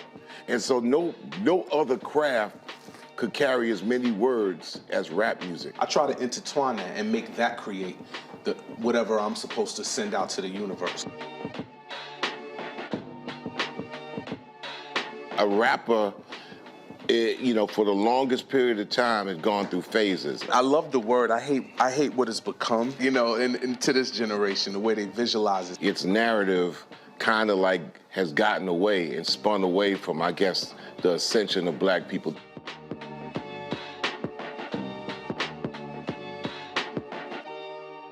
Women have always been essential. So now how are you going to pay us like that? And it's not just the salary. I mean, there are a whole number of issues that have to support us as women. Yeah, but that's what we deserve. That we shouldn't have to beg anybody for that.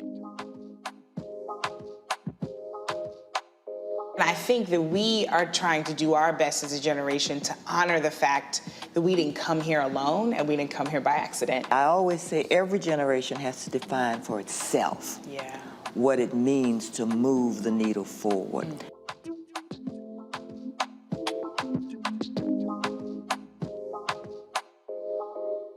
Hi, I'm Eric Nolan. I'm Shantae Moore. Hi, my name is LaToya Luckett, and you're watching Roland Martin Unfiltered.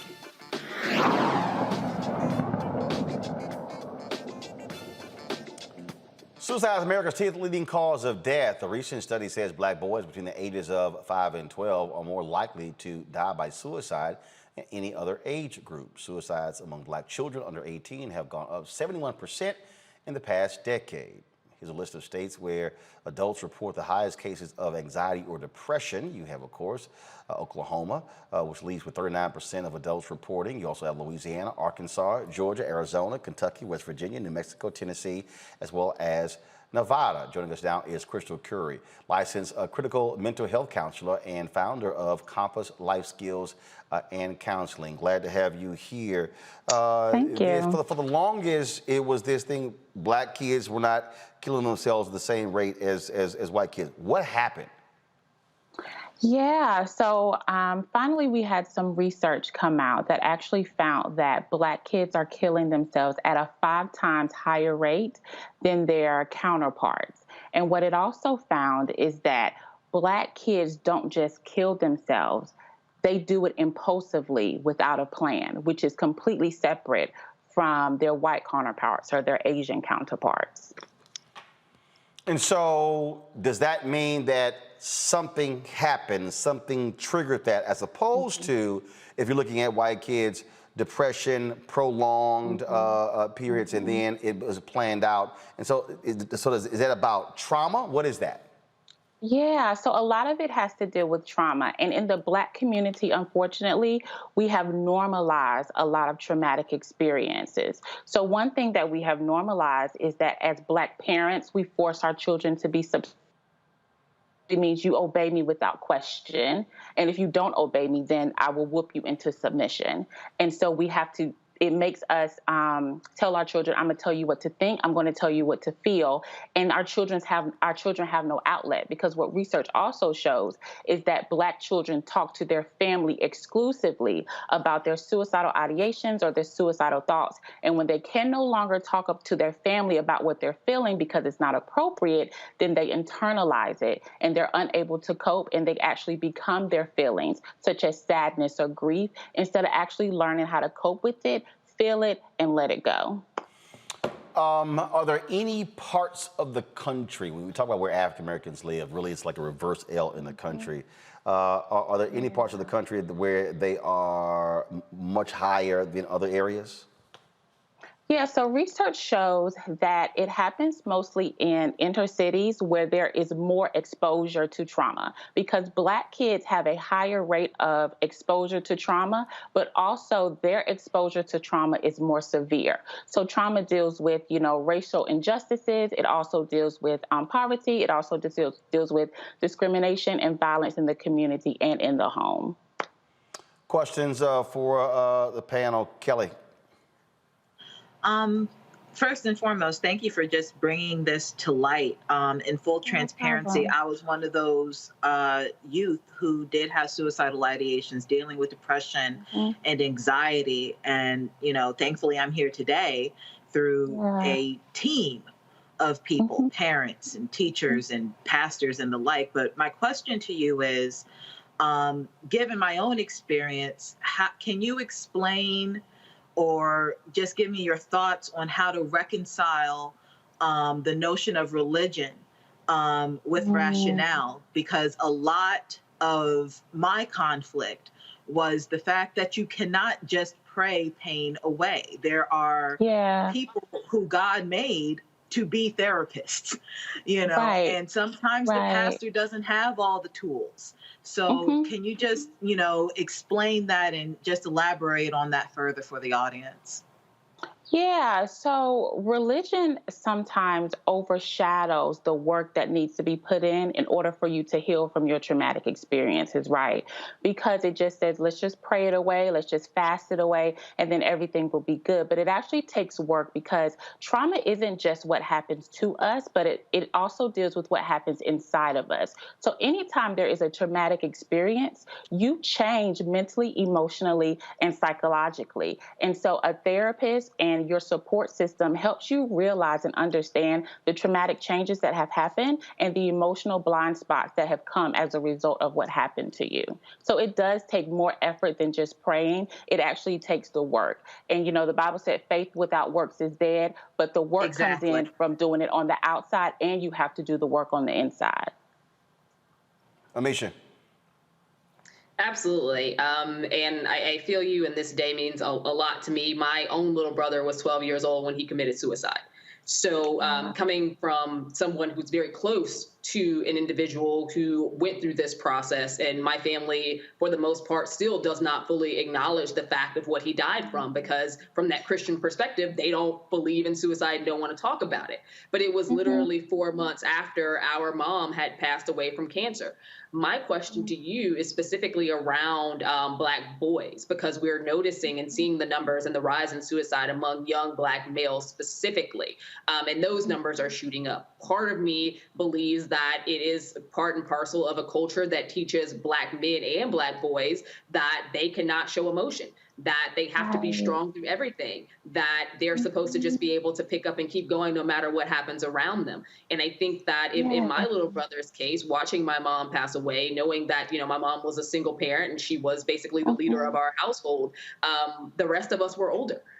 He was the youngest in the family. And at the end of the day, his coping was not there. And he did not show the signs that we hear about often in terms of withdrawal, in terms of not talking to people. All of those things were things that we wouldn't have been able to see because they were things that were not shown. And to your point earlier, the process was different. People asked us about a note. He did not leave a note. It was a very impulsive act. He jumped into the Chicago River and he was gone.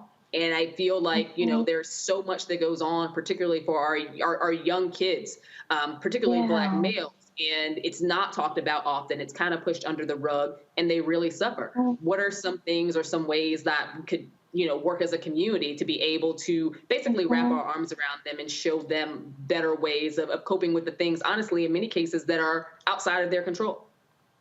Right. So it involves building a safe space for them where they can go and they recognize that I can go here and I can talk and I can be whatever I need to be and I can feel whatever I need to feel without feeling guilty or without feeling shameful. And they need to be able to actively work through the feelings of anger, of being overwhelmed, of being frustrated, because what we're finding is they're suppressing all of this. And when it comes to, for example, like your brother, death is such a big concept. And even as an adult, we have difficulty processing death. And so as children, if we don't help them process these really big emotions and stop as though we do in the Black community with forcing them to suppress and act tough and be tough and wear these emotional masks, they never learn how to cope. And so they honestly start to emotionally detach from situations. And that's why you have so many Black people walking around saying it is what it is, because they emotionally no longer know how to cope or process with what's happening to them. Michael. Thanks for coming on today, Crystal. This is a very, very important topic. You mentioned that African American youth will commit suicide but not have a plan. I think it's the way you phrased it, not have a plan compared to like white youth, et cetera. What are some of the common signs that youth will exhibit when they're contemplating suicide so that we can possibly prevent things from happening? And are those signs in African American youth the same or different when it comes to white youth, Hispanic youth? Yeah, so they're pretty much the same, but because these children are Black, they get labeled as oppositional defiant disorder, or they get labeled as ADHD, when in fact, because they are unable to emotionally regulate, it comes out in their behavior. And so what happens is these children tend to get expelled from school more frequently. They tend to be referred to juvenile detention centers or juvenile justice, when in fact, they're just trying to communicate that emotionally they don't know how to cope, but instead of giving them mental health resources and emotional support, we consequence them for their feelings and their behaviors, which then reinforces the fact that they shouldn't talk to anybody about how they feel. Wow. Okay. Thank you. Thank you. Doc, what can people get if somebody's out there who's watching, or they may have a child who they're seeing these things, seeing sort of these signs or traits? Where can they get more information? Yeah, so NAMI is a great resource, NAMI.com. You can go there. You can also text TALK to 741-741, and that's also a crisis line to help. All right, Dr. Crystal Curry, we certainly appreciate it. Thanks a lot. Thank you.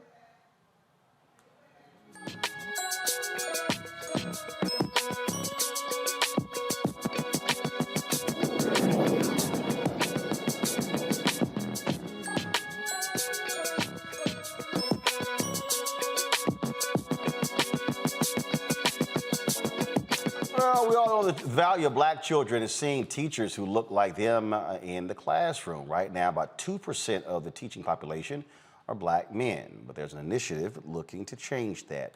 The Call Me Mr. program is creating a pathway for Black men to become teachers. Joining me now is Dr. Tristan Glenn, a director of the Call Me Mr. initiative. All right, Doc, first of all, glad to have you here. And so, first of all, how long has this initiative been going on, and what strides have you made?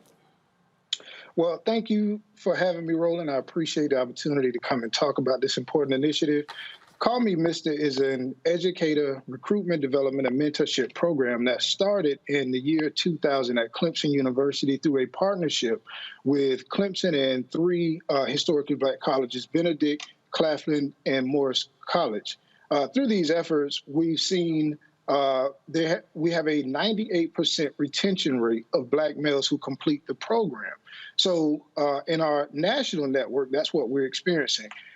Here at Kennesaw State University, we have been granted the second Call Me Mr. program in the entire state.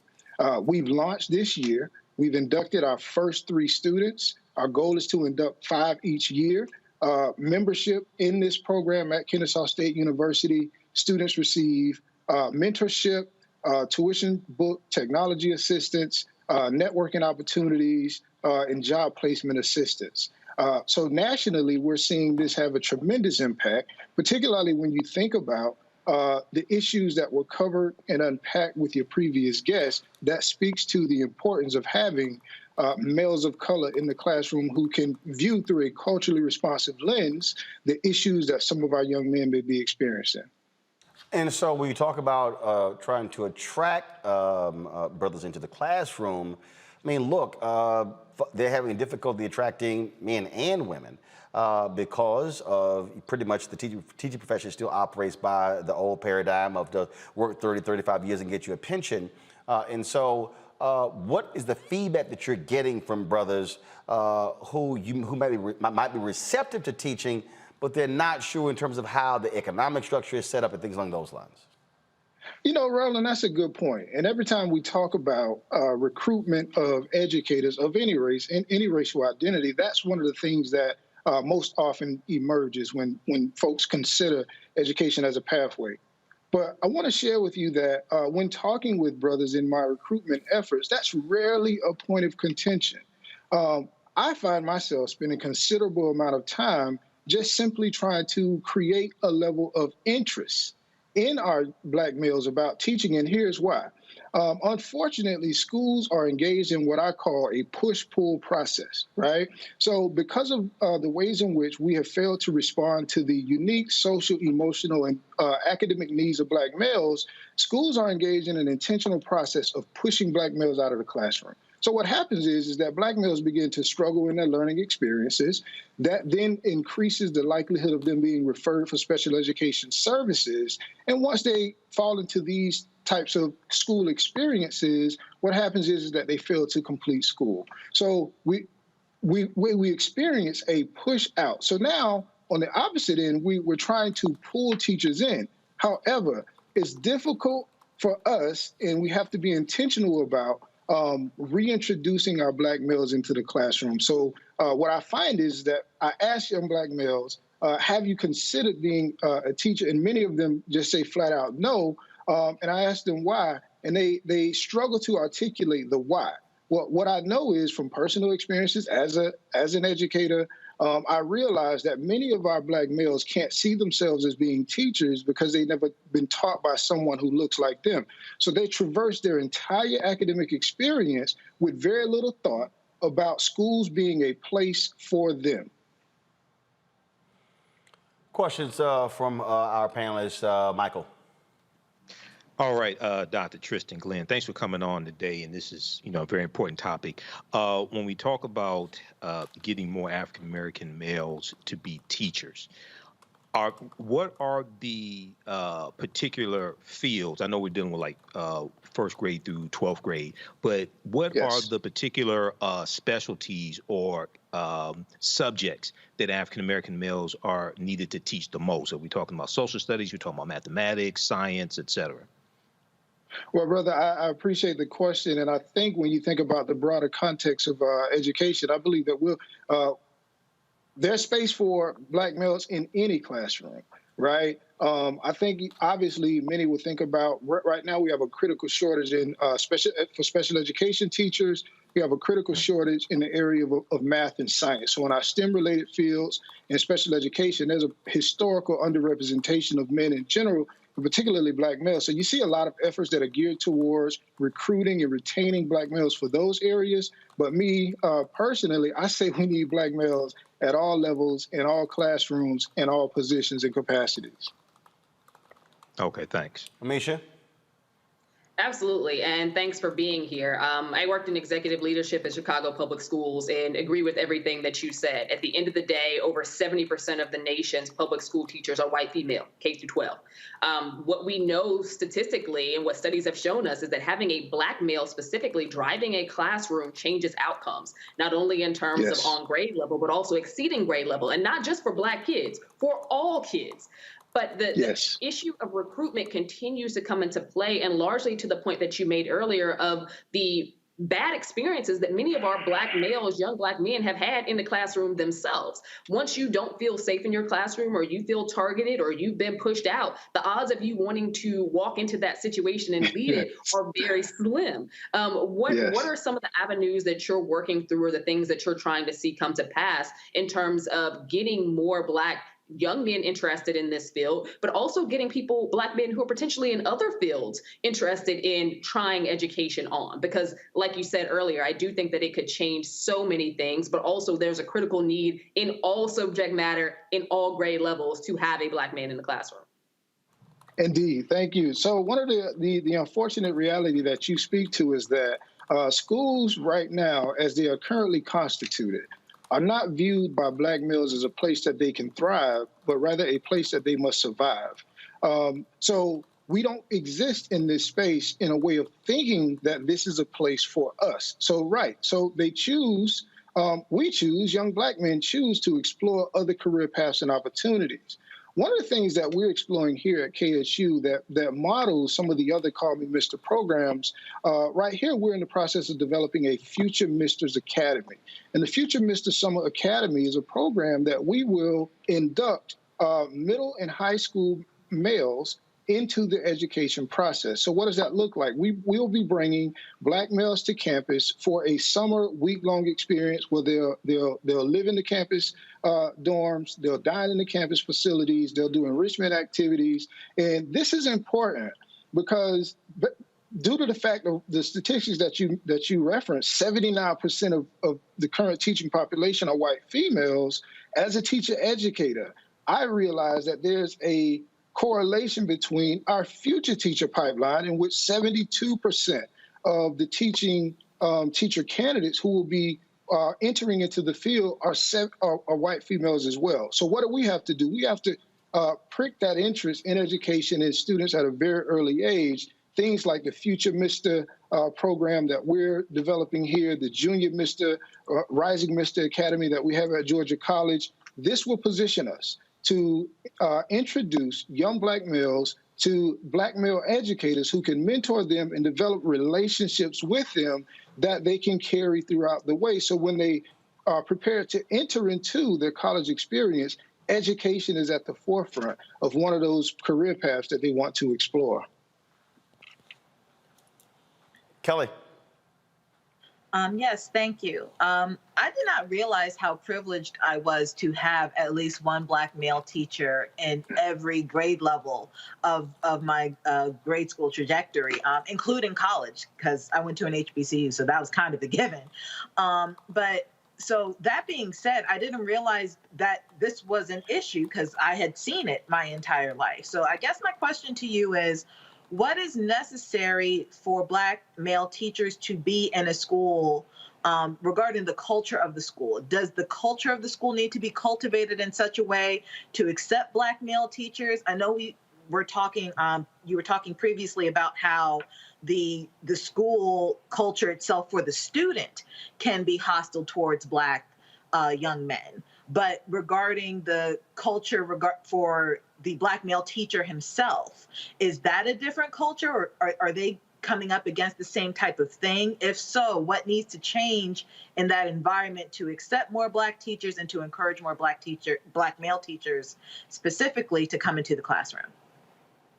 Unfortunately, there's not much of a difference, right? So that's why we have an issue currently with retaining Black males once we are able to welcome them into the field. So what we have is that schools, what I would encourage, what I'm hoping for is a reimagination of the school experience, one in which Black males can arrive at the student and the teacher level in their full Black maleness. They can be received and experienced in all the wonderful ways in which we exist. Currently, that is an issue.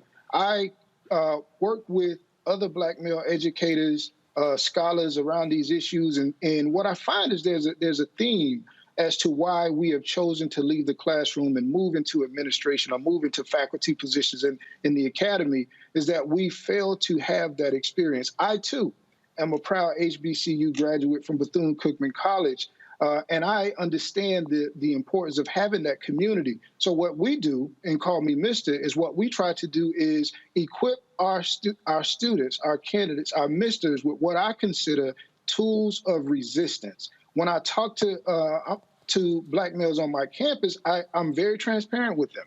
I tell them that I identify with the experiences that they have in their classrooms, in the dining halls, as they walk across the campus, because unfortunately, my experiences often traffic and track in the very same way. So I think that's an initial acknowledgement that has to be present. And once we have that acknowledgement, we create opportunities for us to collaborate and explore ways in which we can create our classrooms and our schools to be places that are much more inclusive for us. So then we can also ensure that our students are getting what they receive as well. All right, then. Well, first of all, if folks want more information on Call Me Mr. Initiative, where should they go? Well, they can go to our website. That is Mr. MISTER at .kennesaw.edu. That's mr.kennesaw.edu. You can also email me if you want more information. That is at mr@kennesaw.edu. We're always looking for different partnerships, as we can understand.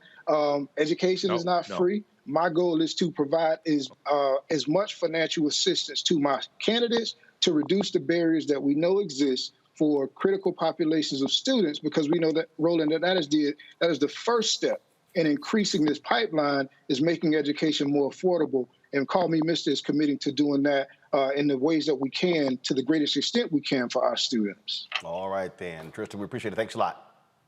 Thank you, sir. Take care. Our final story, folks. Another black lieutenant governor, Brian Benjamin, is officially the new lieutenant governor for New York State. Benjamin got sworn in on Thursday, making him New York's second black lieutenant governor. The 44-year-old served as a state senator representing Harlem and the Upper West Side. He is a former investment banker who has also worked with President Barack Obama's National Finance Committee.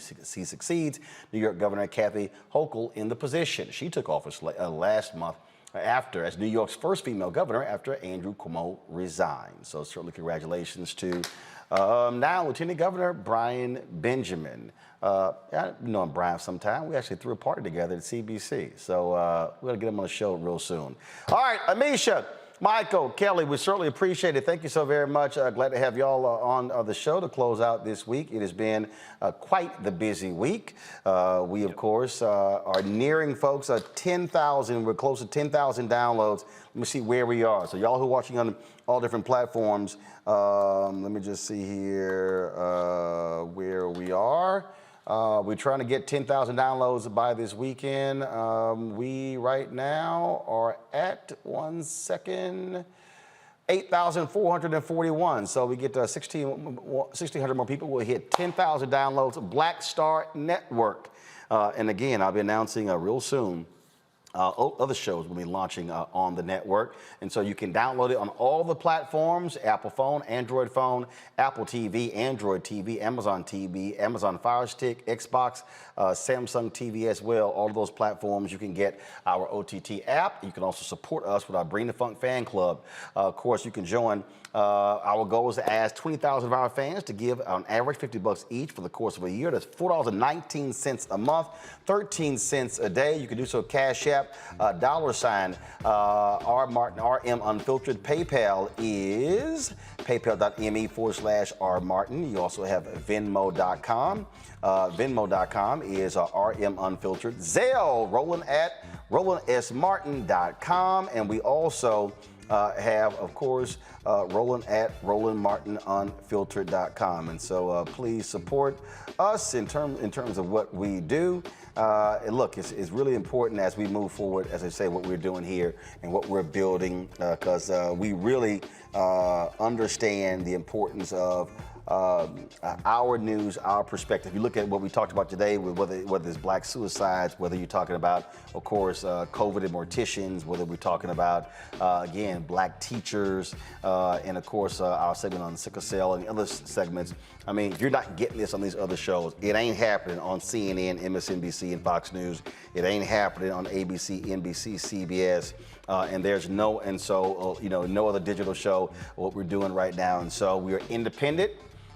That's right, independent, black owned, 100%. We get to call our own shots, and so please support us in what we do. Thank you so very much. I will see y'all on Monday right here on Roland Martin Unfiltered on the Black Star Network. If you have not seen our interview with the 92-year-old Fred Gray, who was the attorney for Dr. King, Rosa Parks, and Claudia Colvin, go to the Black Star Network. I am not putting it on YouTube or Facebook or Instagram. You gotta go to get the app and watch that amazing interview with Fred Gray. Folks, y'all have a fabulous weekend, and of course, be in prayer for those tomorrow, the 20th anniversary of 9/11. Holla!